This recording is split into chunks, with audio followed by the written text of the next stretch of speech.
Have you ever been to a wedding where the vows were replaced by an indictment? I'm talking about a ceremony costing $5 million, held at the most exclusive estate in the Hamptons, ending in handcuffs, not for the groom, but for the mother-in-law. Meet Vivian Cross, a woman who realized 3 days before her wedding that she wasn't walking down the aisle toward a happy ending. She was walking into a trap set by the groom's family and his so-called best friend. They thought she was just a quiet art curator they could bully. They were wrong. What Vivian did at the altar didn't just stop the wedding. It destroyed a dynasty. And the billionaire groom's reaction. It's the one thing nobody saw coming. Grab your popcorn. This is the story of the Sterling Wedding Massacre. To understand the sheer scale of the betrayal, you have to understand who Alexander Xander Sterling was. We are talking about the heir to Sterling Holloway, a private equity firm in New York that practically owned half of Manhattan. Xander was 32, devastatingly handsome in that quiet, brooding way, and worth roughly $4 billion. And then there was Vivian Cross. Vivian wasn't poor, but in the world of the Sterlings, she might as well have been homeless. She was an archival restorer for rare books. She made $65,000 a year, wore vintage clothes because she liked the history, not the label, and had met Xander by pure chance when he came to the New York Public Library to view a first-edition manuscript. They fell in love fast. It was the kind of romance you see in movies, passionate, intellectual, and intense. But there was a shadow looming over them from day one, Patricia Sterling Xander's mother. Patricia was the kind of woman who smiled with her mouth, but never her eyes. She was a socialite who measured human worth by zip codes and lineage. When Xander first brought Vivian to the Sterling estate in Greenwich for dinner, Patricia didn't ask Vivian about her career or her family. She asked, "Do you intend to keep working? It's just that Sterling wives usually have duties, and your salary barely covers the dry cleaning bill for the drapes in this room." Xander had squeezed Vivian's hand under the table. "Mother enough," he had said gently. But it wasn't enough. It was never enough. The real danger, however, wasn't the mother-in-law. It was Isabella Vane. Isabella was the daughter of the Sterling family's lawyer, Harrison Vane. She had grown up with Xander. She was tall blonde, worked as the VP of marketing at Xander's firm, and carried herself with the confidence of a woman who believed she was the rightful queen. Isabella didn't treat Vivian with hostility. No, that would have been too easy. She treated Vivian with pity. "Oh, honey," Isabella had said during the engagement party loud enough for the senator's wife to hear, "you're wearing that. You're so brave. Xander loves how earthy you are. I could never pull off thrifty chic at a black tie event." Vivian had smiled tightly. "It's vintage Chanel, Isabella, 1954. Isabella had laughed a tinkling, icy sound. "Right. Of course. It just looks a bit tired. But don't worry, I'll help you with the wedding dress. We can't have you embarrassing Xander on his big day." That was the dynamic for 6 months. Patricia attacked from the front with snobbery, and Isabella attacked from the side with passive-aggressive help. Through it all, Xander seemed stressed. He was working 18-hour days closing a massive merger with a European tech giant. He was loving to Vivian, but distant. He kept saying, "Just ignore them, Viv. Once we're married, it's just us. We'll move to the London penthouse. Just get through the wedding." Vivian trusted him. She thought the stress was just business. She didn't realize that the stress was actually a cover for something much darker happening within the company and within the family. The wedding was set for the 3rd weekend of June at the Sterling's summer estate in Southampton. It was going to be the society event of the decade. 2 months before the wedding, the planning became a nightmare. Vivian wanted lilies. Patricia ordered orchids because lilies are for funerals, dear though perhaps that's appropriate given your social standing. Vivian wanted a small bridal party. Isabella invited 12 bridesmaids, all of them her own friends from boarding school, leaving no room for Vivian's sister. But the breaking point began with the dress fittings. Vivian had selected a custom Vera Wang. It was simple, elegant, and architectural. One Tuesday, Vivian received a call from the bridal salon. "Miss Cross, we have a problem. Mrs. Sterling came in this morning and made alterations." Vivian rushed to the salon. When she saw the dress, she gasped. The sleek, modern gown had been covered in excessive lace crystals and a bow the size of a child's head on the back. It looked like a costume from a bad 80s movie. "She said you requested these changes to look more regal," the seamstress said, apologizing profusely. Vivian was shaking with rage. She called Xander, but his assistant answered. "Mr. Sterling is in a closed-door meeting with Ms. Vane and his father. He cannot be disturbed." Vivian drove to the Sterling Halloway office tower. She needed to speak to her fiancé. She needed him to stand up to his mother. When she arrived at the executive floor, the secretary wasn't at her desk. The floor was quiet. Vivian walked toward Xander's office. The glass walls were frosted, but the door was slightly ajar. She raised her hand to knock, but stopped when she heard Isabella's voice. It wasn't her usual condescending tone. It was low, intimate, and urgent. "You can't keep ignoring it, Xander. The timing is perfect. Once the merger goes through, the stocks will skyrocket. If you marry her without the clause, she gets half if things go south. Your mother is right. You need to protect the asset. I'm not making her sign a new prenup 3 weeks before the wedding, Isabella." Xander's voice sounded exhausted. "It's insulting. The one we have is standard. Standard protects you from a divorce. It doesn't protect you from exposure," Isabella said. There was a rustling sound, like fabric moving. "Look, I'm only doing this because I love you. I've always loved you. You know that. This little librarian is a placeholder. She doesn't know our world. She doesn't know what you've done with the offshore accounts." Vivian froze. Offshore accounts. What was she talking about? "Isabella, stop," Xander snapped. "Get off the desk." "Just think about it," Isabella purred. "If you marry me instead, the money stays in the family. The secrets stay in the family. Patricia wants it. Your father wants it. Why are you fighting the current?" Vivian backed away, her heart hammering against her ribs. She didn't wait to hear Xander's response. She felt sick. Was Xander criminal? Was he cheating? Was Isabella right? She fled the building, but she didn't confront him. Not yet. Vivian Cross was quiet, yes. But she was an archivist. Her entire job was digging through history to find the truth, cross-referencing facts, and preserving evidence. If they were hiding something, she wasn't going to just cry about it.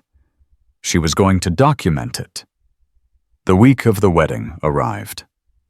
The atmosphere at the Southampton estate was suffocating. The grounds were swarming with security florists and event planners. Vivian played the part of the stressed but happy bride. She watched Xander closely. He was pale, constantly checking his phone and drinking more scotch than usual. Every time she tried to talk to him, Patricia would swoop in with a crisis about the catering, or Isabella would drag him away for last-minute work emergencies. The turning point came 48 hours before the ceremony during the rehearsal dinner. It was a black tie affair. Patricia made a toast that was essentially a 5-minute monologue about how generous Xander was for uplifting those less fortunate. The guests, senators, CEOs, and socialites chuckled politely. Vivian felt a migraine coming on. She excused herself to go to the powder room. The estate was massive, a labyrinth of corridors. To avoid the guests, she took a shortcut through the servants' hallway that ran behind the main library. The library had an old ventilation system, and the heavy oak door was known to not latch properly. As Vivian passed the service entrance to the library, she heard raised voices. It was Richard Sterling Xander's father, a man who was usually silent and imposing. "You are playing a dangerous game, Patricia," Richard hissed. "I am securing our future." Patricia's voice was shrill. "If Xander marries that girl and the SEC starts digging into the Cayman holdings, she will flip. She has no loyalty to the name. She's a commoner. She'll trade Xander for immunity in a heartbeat." "So your solution is Isabella?" Richard asked. "Isabella is one of us," Patricia replied. "And she's carrying the insurance." Vivian pressed herself against the wall, holding her breath. "Insurance." "Does Xander know?" Richard asked. "He knows Isabella claims it's his." Patricia laughed, a cruel, dry sound. "He was drunk enough at the Christmas party that he can't remember clearly. He thinks there's a chance. That guilt is what's keeping him from kicking her out of the company. But we know the truth, don't we, Richard?" There was a silence. Then Isabella's voice joined the conversation.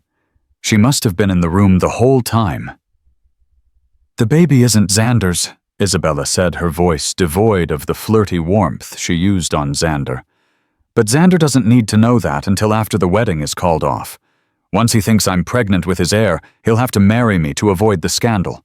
We annul the marriage to Vivian on grounds of fraud. We'll plant those bank transfers in her father's name tomorrow, and then I step in as the grieving, supportive best friend carrying his child." Vivian's hand flew to her mouth to stifle a gasp. They were going to frame her. They were going to plant fake bank transfers to make it look like she or her family was stealing from the Sterlings, and Isabella was faking a pregnancy, or rather lying about the paternity to trap Xander. "And the real father?" Richard asked. "If that comes out—" "It won't," Isabella said confidentially, "because the real father is the only person who has more to lose than Xander." "Good," Richard grunted. "Because if anyone finds out I'm sleeping with my son's ex-girlfriend and marketing VP, the board will gut me before the feds do." The world stopped spinning for Vivian. The baby wasn't Xander's. The baby was Richard's. Xander's father was sleeping with Xander's best friend, and they were conspiring with his mother to pin a fake pregnancy on Xander and frame Vivian for embezzlement. It was so depraved, so Shakespearean in its villainy, that Vivian almost laughed. She pulled out her phone. She had missed the beginning, but she had hit record the moment she heard Isabella's voice. She had the last part. "Marry me to avoid the scandal. We annul the marriage to Vivian. Plant those bank transfers. If anyone finds out I'm sleeping with my son's ex-girlfriend—" She had it. She had the smoking gun. But as she turned to creep away, the floorboard beneath her, a 200-year-old piece of mahogany, creaked loudly. Inside the library, the silence was instant. "What was that?" Patricia snapped. Vivian didn't wait. She kicked off her heels, grabbed the hem of her vintage dress, and ran. She sprinted down the service corridor, bursting out into the kitchen where the catering staff was prepping the lobster. "Miss Cross," the head chef asked, alarmed. I just need some air." Vivian gasped, clutching her phone like a lifeline. She ran out the back door into the gardens. She needed to leave. She needed to go to the police. She needed to tell Xander. But then she stopped near the fountain. If she told Xander, now would he believe her? The recording was audio only. It was grainy. They would spin it. They would say she doctored it. They would say she was crazy. They were billionaires. They had lawyers who could make the sky look green if they paid enough. And if she ran, they would plant the evidence anyway. They would ruin her father, a retired schoolteacher. They would destroy her reputation. No, running wasn't an option. Vivian looked at the phone in her hand. She looked back at the glowing mansion where the monsters were sipping champagne. She remembered Xander's face from earlier that day, tired, beaten down, manipulated by the people who were supposed to love him. He wasn't a villain. He was a victim who didn't know he was bleeding. Vivian wiped the tears from her face. She wasn't going to cancel the wedding. She was going to let it happen. She was going to let them walk her down the aisle. And then she was going to burn them to the ground in front of everyone they tried to impress.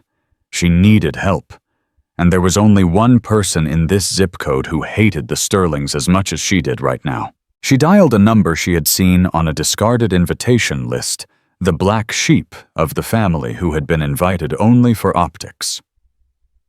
"Hello," a groggy voice answered. "Is this Julian Sterling?" Vivian asked, her voice trembling but hard as diamond. "This is Vivian. I have a proposition for you, and bring your laptop."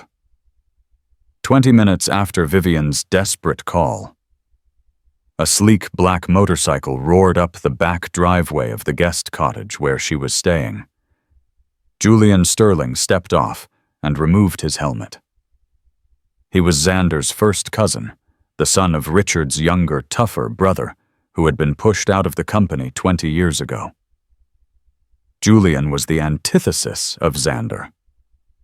Where Xander was polished suits and boardrooms, Julian was leather jackets, shadows, and cybersecurity.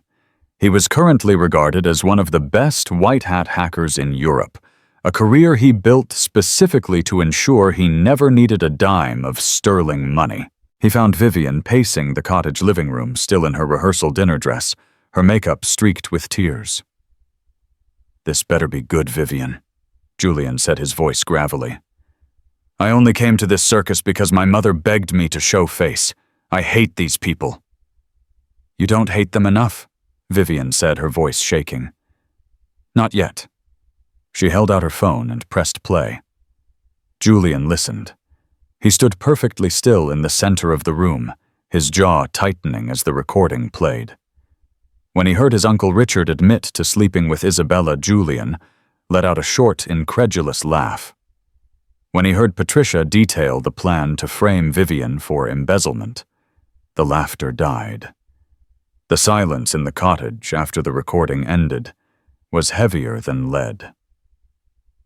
"Those sick bastards," Julian whispered. He looked at Vivian with new respect. "You got this on an iPhone?" "I was in the service corridor. The library vent was open." Julian ran a hand through his dark hair. "Okay. You know what this is, right? This isn't just wedding drama. This is federal crime territory. Conspiracy fraud potential, insider trading implications if Richard is manipulating stock based on this merger." "I know," Vivian said. "I want to burn them down, Julian. All of them. Tomorrow. At the ceremony." A slow, wolfish grin spread across Julian's face. "You want to red wedding the Sterlings. God, I knew I liked you. Xander doesn't deserve you." "Xander is a victim here too," Vivian said quietly. "They're using his honor against him. They know he won't abandon a pregnant woman." "He's weak, Vivian. He should have trusted you enough to tell you." "Maybe, but I'm not going to let them win. Can you help me?" Julian walked to the window, looking out at the massive tent being erected on the great lawn, glowing like a spaceship in the night. "Patricia has hired an A-list production team for the ceremony. There are 3 massive LED screens behind the altar. They're supposed to play a montage of Xander and Vivian's love story, heavily edited by Patricia, of course." He turned back to her, his eyes gleaming. "If you want to expose them, we don't just play audio. We put it on the big screen. We make sure the people in the back row can read the subtitles." "Can you get into their system?" Vivian Patricia still uses her birthday as her password for half her accounts. "Yes, I can get into their system, but I need time, and I need you to keep them distracted. You have to go back out there tonight. You have to smile. You have to play the role of the naive little lamb about to be slaughtered." Vivian swallowed hard. I can do that. Julian sat on the couch and opened his laptop. His fingers started flying across the keyboard. Go. Don't come back here tonight. I'll meet you 10 minutes before the ceremony starts in the bridal suite. Bring the phone. Vivian walked back to the main house, her spine steel. She re-entered the party.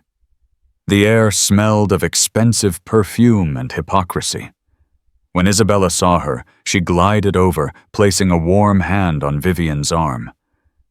There you are. We were worried. Are you okay? You look pale.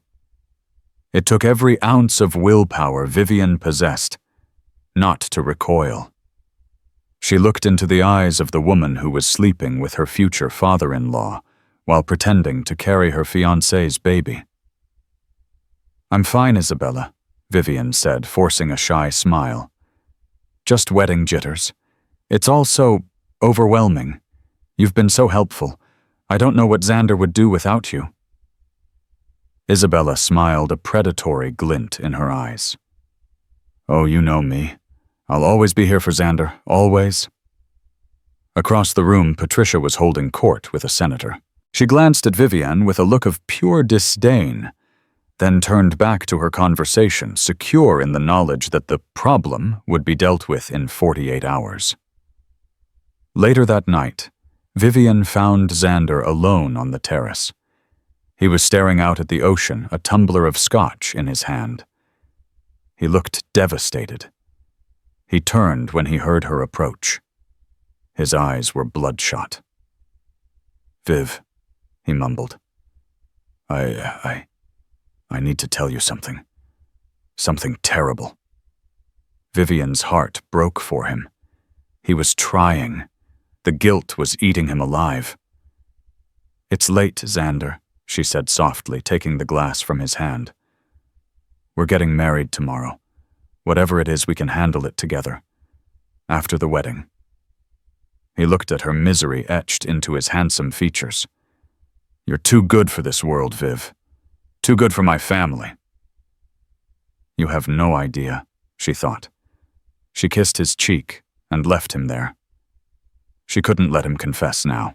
If he did, he might call off the wedding before she had the chance to expose the others. She needed him at that altar. She needed all of them there. The morning of the wedding dawned bright and clear, a perfect Hamptons summer day. The air was crisp, the ocean was azure blue, and the Sterling estate was vibrating with the manic energy of a coronation. Helicopters buzzed overhead, carrying paparazzi trying to get aerial shots. Black SUVs lined the mile-long driveway, depositing captains of industry, foreign dignitaries, and Hollywood royalty. It was, as the press noted, the American royal wedding. In the bridal suite, chaos reigned. But Vivian was the eye of the storm. She was terrifyingly calm. The first battle of the day was the dress. Patricia's hired dresser brought out the abomination, the Vera Wang, that Patricia had ordered, covered in tacky lace and crystals to make Vivian look ridiculous. It's time to get dressed, Ms. Cross, the woman said briskly. Vivian stood up, wrapping her silk robe tighter. No, I'm not wearing that. The dresser froze. Excuse me, Mrs. Sterling herself supervised the alterations. Vivian walked to the closet and pulled out a garment bag she had hidden there 2 days ago. She unzipped it, revealing the original dress, the sleek architectural Vera Wang, untouched by Patricia's tacky taste. I'm wearing this, Vivian said coolly. If Patricia has a problem with it, she can come tell me herself. But I don't think she wants a screaming match while Vogue is taking photos in the hallway, does she? The dresser, terrified of the change in the usually meek bride, stammered and retreated. Vivian dressed herself. When she looked in the mirror, she didn't see an archivist. She saw a warrior. 10 minutes before the procession, the door locked behind her. Julian slipped in from the adjoining balcony. Did you get it? Vivian asked. Julian held up a small encrypted USB drive. I processed the audio, cleaned up the background noise. It's crystal clear, and I created a little slideshow to go with it. Bank records I found on Richard's private server emails between Isabella and Patricia, plotting the timeline of the fake pregnancy. It's all lined up. Vivian's hands trembled slightly as she took the drive. The AV booth is behind the last row of seats, Julian instructed, his voice low and urgent. The main technician is a guy named Gary. He's on Patricia's payroll. I paid him double to take a 15-minute bathroom break right after the processional music starts. I'll slip in. When you give the signal at the altar, I hit play. It will override everything on those massive screens. The signal? When the officiant asks for objections, that's too cliché, Julian said. Wait for the vows. When Xander starts speaking when he's struggling to lie to you in front of God and everyone, that's when you stop him. That's the moment. A knock on the door. 5 minutes, Ms. Cross. Julian grabbed her shoulders. Hey, you okay? Once we do this, there's no going back. You're about to humiliate 4 billionaires on a global stage. They will come for you. Vivian looked him dead in the eye. Let them come. I have the truth. Julian nodded, slipped back out onto the balcony, and disappeared. The walk to the altar felt like an out-of-body experience. Vivian's father, a sweet, confused, retired teacher in a rented tuxedo, held her arm. You look beautiful, Vivi, he whispered. Are you happy? I will be Dad, she said. Soon. The music swelled, a live orchestra playing Wagner. The doors to the terrace opened. The scene was breathtaking. An aisle covered in thousands of white rose petals led to an altar framed by the ocean. 500 guests stood turning to look. At the front, Xander stood waiting. He looked impossibly handsome in his Tom Ford tuxedo, but his face was ashen. He looked like a man about to face a firing squad, not kiss his bride. To his left stood his best man, a business partner, and Isabella. Patricia had insisted Isabella be in the wedding party as a groomswoman to signify her closeness to Xander. It was a power move to keep her visible. Isabella stood there in a pale pink Givenchy gown, her hands clasped sedately over her stomach, giving a brave, tragic smile to anyone who caught her eye. In the front row, Patricia sat like a queen on a throne, wearing silver, looking smugly satisfied. Beside her, Richard looked stern and powerful, completely unaware that the man currently hacking their AV system knew exactly what Richard's mistress tasted like. Vivian walked. Every step felt heavy. She saw the faces of people who had ignored her, belittled her, or patronized her for the last year. They were all smiling now, performing their roles. She reached the altar. Her father kissed her cheek and sat down. Xander took her hands. His were ice-cold and clammy. He couldn't meet her eyes. He looked past her toward Isabella, pain etched in his brow. The officiant, a high-ranking bishop, began the ceremony. He spoke about love, fidelity, and truth. The irony was so thick, Vivian almost choked on it. Patricia dapped a fake tear from her eye in the front row. Isabella sighed audibly. The bishop turned to Xander. Alexander, do you take Vivian to be your lawfully wedded wife, to love, hold, and cherish, forsaking all others, for as long as you both shall live? The silence stretched. It went on for 2 seconds too long. People started to shift uncomfortably.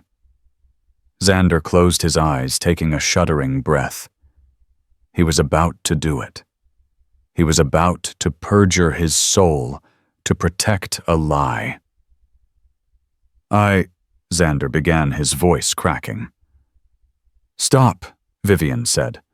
Her voice wasn't loud, but the microphones picked it up, amplifying it across the lawn. The music died instantly. A gasp rippled through the crowd. Xander's eyes snapped open, looking at her in shock.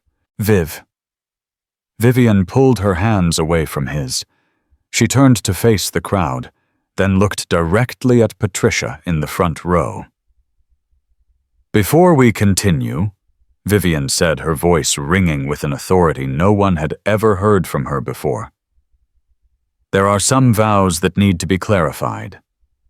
She looked toward the back of the audience, toward the AV booth. She gave a slight nod. Behind the altar, the 3 massive LED screens, which had been displaying a tasteful loop of the Sterling family crest, suddenly went black. A second later, the speakers cracked with static. Then Isabella's voice, clear as a bell, boomed out over the 500 stunned guests. The silence that fell over the lawn was absolute. It wasn't the silence of peace. It was the silence of a vacuum before an explosion. On the 3 massive LED screens, usually reserved for sentimental photo montages, a jagged audio waveform appeared in bright, stark neon blue against a black background. Isabella's voice, amplified by concert-grade speakers, echoed off the cliffs and over the ocean.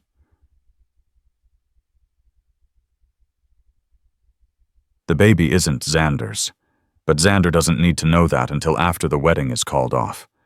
Once he thinks I'm pregnant with his heir, he'll have to marry me to avoid the scandal." The collective gasp from the 500 guests sounded like the air being sucked out of the room. In the front row, Isabella, who had been posing with her hands on her pregnant belly, froze. Her face went from a picture of tragic grace to a mask of sheer terror. Her hands dropped from her stomach as if it burned her. Xander stood rooted to the spot. He looked at the screen, then slowly turned his head to look at Isabella. His expression wasn't anger, yet it was confusion. He was trying to process the impossibility of what he was hearing. But the recording wasn't done. The waveform on the screen spiked again. Now Richard Sterling's gruff, distinctive baritone filled the air. "And the real father, if that comes out?" Isabella's voice replied, smug and confident. "It won't, because the real father is the only person who has more to lose than Xander." Then the death blow. Richard's voice again. "Good. Because if anyone finds out I'm sleeping with my son's ex-girlfriend and marketing VP, the board will gut me before the feds do." Pandemonium broke out. It started with a scream. Patricia Sterling lunged from her seat in the front row, knocking over her Lewis ghost chair. "Turn it off! Turn it off, right now! It's fake, it's AI! Cut the power!" She was screaming at the technicians, waving her arms frantically. But in the booth, the main technician was gone, and Julian Sterling had locked the door from the inside. He simply turned the volume knob up. On the screen, the visual changed. The waveform disappeared, replaced by documents, high-resolution scans of bank transfers. Vivian stepped forward, grabbing the microphone from the stunned bishop. She didn't shout. She spoke with the cold, clinical precision of the archivist she was. "Ladies and gentlemen," Vivian said, her voice cutting through the rising murmur of the crowd. "What you are seeing now are transfers from the Sterling Foundation charity accounts into a shell company registered in the Cayman Islands. The shell company is listed under the name Vane Consulting. That is Isabella Vane's private LLC." She pointed to the screen where a new email appeared. "And this," Vivian continued, "is the email thread dated 3 days ago between Patricia Sterling and a private security firm arranging to plant these very documents on my father's laptop to frame him for embezzlement immediately after the wedding. In the audience, Vivian's father stood up, his face red with confusion and indignation. "What, me?" Vivian looked down at Patricia, who was now standing in the aisle, looking like a cornered animal. Her composure was gone. Her face was twisted in ugly, raw rage. "You little rat!" Patricia shrieked, abandoning all pretense of high society decorum. "You ungrateful, trashy little nobody! I tried to make you presentable. I tried to help you. You tried to jail my father." Vivian shot back, her voice trembling with adrenaline but holding steady. "You tried to trap your son into a loveless marriage with his father's mistress to cover up your husband's insider trading." Patricia turned to the security guards lining the perimeter. "Arrest her. Get her off the stage. She's hysterical." But the security guards didn't move. They were confused. This was a domestic dispute, not a security threat, and they weren't paid enough to tackle a bride in the middle of a revelation. The focus shifted to Xander. The billionaire groom had not moved. He was staring at his father. Richard Sterling was still sitting in his chair, but he looked like he had aged 20 years in 20 seconds. He was gripping his knees, staring at the grass, unable to look his son in the eye. Xander walked slowly down the altar steps. He didn't look at Vivian. He walked past his mother, who tried to grab his arm. He shook her off with a violence that made the crowd flinch. He stopped in front of Richard. "Is it true?" Xander asked. His voice was quiet, but in the hush of the crowd, everyone heard it. Richard looked up. Sweat was beading on his forehead. "Xander, son, it's complicated. It's business. We did what we had to do to protect the legacy. Is it true?" Xander roared, the veins in his neck bulging. "Yes," Richard snapped, standing up to match his son's height. "Yes. Are you happy I did it for the firm?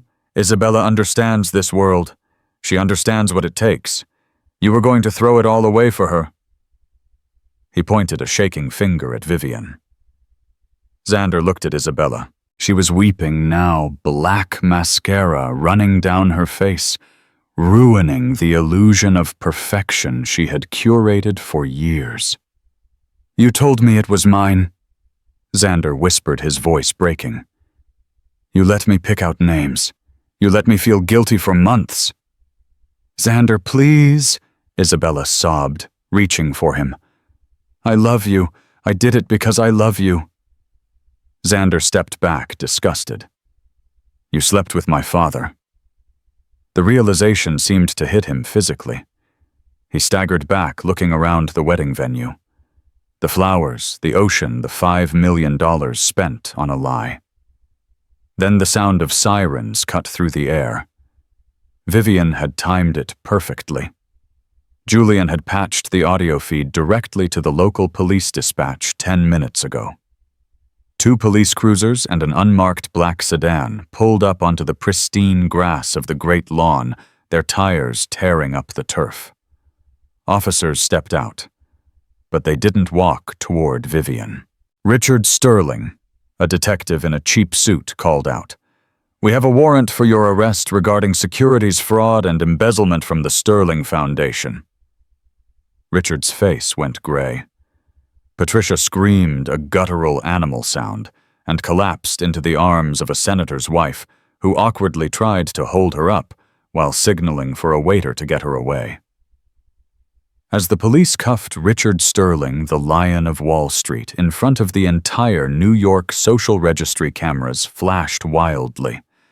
The guests were no longer polite observers. They were live-streaming history. Vivian stood alone at the altar. She felt a strange lightness. She had burned it down. She had destroyed the dress, the ceremony, the family. She looked at Xander. He was watching his father get shoved into the back of a police car. Then he turned slowly and looked up at the altar. At her. The crowd held its breath. This was the moment. Would he scream at her? Would he blame her for humiliating his family? Xander walked back up the stairs.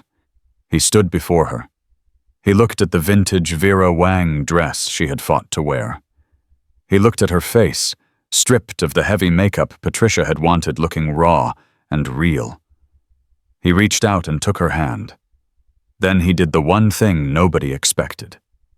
The chaos at the altar was not a scene from a wedding. It was a scene from a revolution.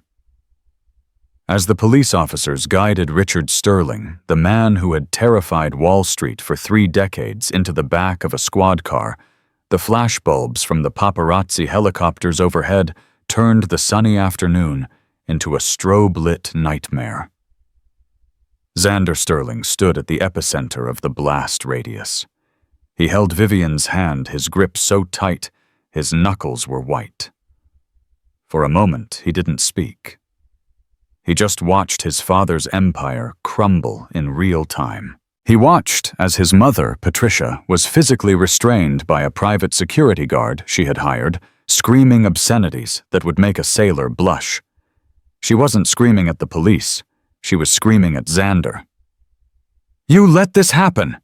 Patricia shrieked, her fascinator hat knocked askew, making her look like a deranged queen. "You ungrateful, weak little boy! We built this for you. You're nothing without the name, nothing." Xander looked at her. For the first time in his 32 years, the invisible cord that tethered him to her approval snapped. He didn't yell back. He didn't cringe.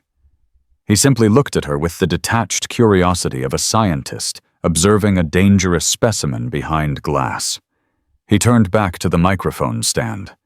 The feedback whined slightly as he adjusted it. The crowd of 500 senators, celebrities, and billionaires fell into a deathly hush. They were witnessing a social execution, and they were terrified they might be next. "I apologize to our guests," Xander said, his voice echoing off the cliffs, possessing a terrifying calmness. "It seems the entertainment provided today was not what was listed on the program." He scanned the crowd, locking eyes with the board members of Sterling Holloway, who sat in the second row looking pale and nauseous. "Let this be clear," Xander continued, his voice dropping an octave, becoming steel. "What you just saw wasn't a mistake. It wasn't a prank. It was the truth. My father is a criminal. My mother is an accomplice, and I—" He paused, looking down at Isabella Vane. Isabella was still on her knees in the grass, her pink dress stained with dirt. She was sobbing not out of remorse, but out of the realization that her social currency had just devalued to 0. "And I," Xander said, "was a blind fool." He looked at Vivian, the woman he had failed to protect, the woman who had just saved his life with a USB drive and a spine of steel. "The wedding is cancelled," Xander announced. "The reception, however, is fully paid for. The champagne is a 1998 Dom Perignon. I suggest you drink it. It cost a fortune, and my father won't be needing it where he's going. The Sterling era, as you knew it, is over." He dropped the microphone. It hit the wooden platform with a heavy final thud. The spell broke. The crowd erupted into whispers and frantic phone calls. Xander didn't look back. He turned to Vivian, his eyes searching hers for rejection. "Get in the car," he said, his voice rough. "What?" Vivian blinked, the adrenaline beginning to crash, leaving her trembling. "My car. The vintage Aston Martin. We're leaving." "Xander, the police. The press. Julian will handle the police. He has the files. The press will eat us alive if we stay here another minute. Run. Now." He grabbed her hand, and they ran. It was an absurd cinematic sight. A billionaire in a bespoke Tom Ford tuxedo, and a librarian in a vintage 1950s couture gown sprinting across the manicured lawn of a Hamptons estate, while sirens wailed in the background. They vaulted into the silver Aston Martin convertible parked at the edge of the driveway. Xander didn't wait for the valet. He fired the engine, the V12 roaring to life like a beast waking up. He slammed the car into gear, and they peeled out of the estate gravel, spraying the lens of a paparazzo who got too close. They didn't speak for the first 40 miles. Xander drove like a man possessed, weaving through the Hamptons traffic, heading west away from the ocean, away from the money, away from the life that had almost suffocated him. The wind whipped Vivian's hair around her face, tearing away the intricate styling Patricia had forced on her, leaving her looking wild and free. She watched Xander's profile. His jaw was clenched so hard she thought his teeth might shatter. He was gripping the steering wheel as if it were the only thing keeping him attached to the earth. They finally slowed down as they crossed the state line into Connecticut. Xander pulled the car off the highway into the gravel lot of a faded, neon-lit diner called the Red Spoon. He cut the engine. The silence that filled the car was sudden and deafening. Xander slumped back in his seat, exhaling a breath he seemed to have been holding for months. He covered his face with his hands. "Are you okay?" Vivian asked softly. He dropped his hands and looked at her. His eyes were red-rimmed with exhaustion and unshed tears. "No, I don't think I am." "Good," Vivian said. "If you were okay after that, I'd be worried." A small, jagged laugh escaped him. "Come on, let's get coffee." Walking into the diner was a surreal experience. The place smelled of old fryer grease coffee and pine cleaner. There were 3 truckers at the counter and a tired waitress named Heavy with boredom. When Xander and Vivian walked in, him in a tuxedo, her in a wedding gown, the entire diner froze. The waitress dropped a packet of sugar. "Prom night go bad, honey?" the waitress asked, eyeing Vivian's dress. Vivian looked at Xander and smiled a real, genuine smile. "Something like that." They slid into a booth in the back, the red vinyl squeaking beneath the tulle of her dress. Xander ordered a pot of black coffee and 2 slices of cherry pie. When the waitress left, Xander stared at the Formica table. He began to pick at the label of the ketchup bottle. "You knew," he said quietly. "About the baby. About my father." "I found out 3 days ago," Vivian said. "I overheard them in the library." "Why didn't you come to me?" Xander looked up, pain etched into his features. "Why didn't you just tell me? Did you think I was part of it?" "I didn't know what you were, Xander," Vivian answered honestly, reaching across the table, but not taking his hand yet. "I heard Isabella saying she could manipulate you. I heard your mother plotting to frame my father. If I had come to you, be honest. Would you have believed me, or would you have gone to Patricia for an explanation, giving her time to destroy the evidence and gaslight you into thinking I was crazy?" Xander opened his mouth to argue, then closed it. He looked out the window at the passing cars. "She would have spun it," he admitted, his voice hollow. "She would have told me you were jealous. She would have produced fake medical records for Isabella. You're right. I was so deep in their web I wouldn't have seen the truth unless you projected it on a 50-foot screen. I had to burn it down, Xander. It was the only way to save my father, and to save you." Xander looked at her, his expression shifting from shame to a profound, aching gratitude. "Do you know what I was thinking standing at that altar?" Vivian shook her head. "I was thinking about the cliff behind the house," he said darkly. "I was thinking that if I married Isabella, or even if I married you under my mother's thumb, I would cease to exist. I felt like I was already dead. When I heard that recording, when I heard my father admit the baby wasn't mine." He took a shaky breath. "I didn't feel angry at first. I felt relief. It was the greatest feeling of freedom I have ever known. You didn't just stop a wedding, Viv. You unlocked the cage." The waitress arrived with the pie and coffee, breaking the tension. They ate in silence for a few minutes, the sugar and caffeine acting as a balm to their frayed nerves. "So," Vivian said, wiping a crumb from her lip. "What happens now? You just publicly destroyed Sterling Holloway. The stock is probably trading at pennies right now." Xander's eyes changed. The haunted look vanished, replaced by the sharp, predatory intelligence that made him a business prodigy before his father had stifled him. "Let it tank," Xander said, his voice firming up. "I'll buy back the shares tomorrow morning through a blind trust.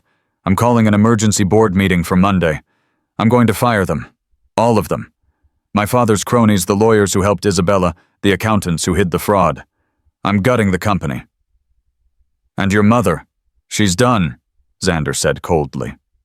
"She signed a prenup with my father 30 years ago that is contingent on her not bringing repute to the family name. Screaming at the police on national television counts. I'll cut her off. She can keep the condo in Boca, but she's never stepping foot in New York again." He leaned forward, his intensity magnetic. "I'm going to rebuild it, Vivian. A real firm. Ethical. Transparent. The kind of company I wanted to build before they beat it out of me." He reached into his tuxedo pocket and pulled out a small black velvet box. The ring.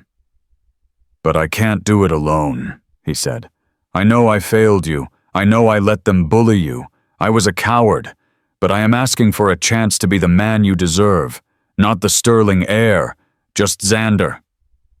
He pushed the box across the table. Vivian looked at the box.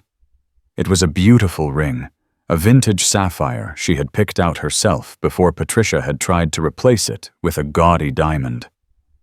She looked at the man sitting across from her. He was broken, yes, but he was putting the pieces back together. Vivian reached out and placed her hand on top of the box. She didn't open it. She slowly slid it back across the table to him. Xander's face fell. The light in his eyes dimmed. "I understand," he whispered. "I don't blame you." "Keep it," Vivian said gently. Xander looked up, confused. "I'm not marrying you today, Xander," Vivian said, her voice strong. "We just fled a crime scene. You have a massive legal battle ahead of you. You need to figure out who you are when you aren't being Richard Sterling's son. And She looked down at her dress. "I need to figure out who I am when I'm not fighting for survival." She smiled a soft, promising smile. "But I'm not going anywhere. I'm not running away. Put that ring in a safe. Clean up your mess. Build your company. And ask me again in a year." Xander stared at her. A year, she confirmed. "If you're the man I think you are, you'll wait." A slow grin spread across Xander's face. It wasn't the polite, media-trained smile he usually wore. It was real. "I'd wait a lifetime, Viv." He put the box back in his pocket.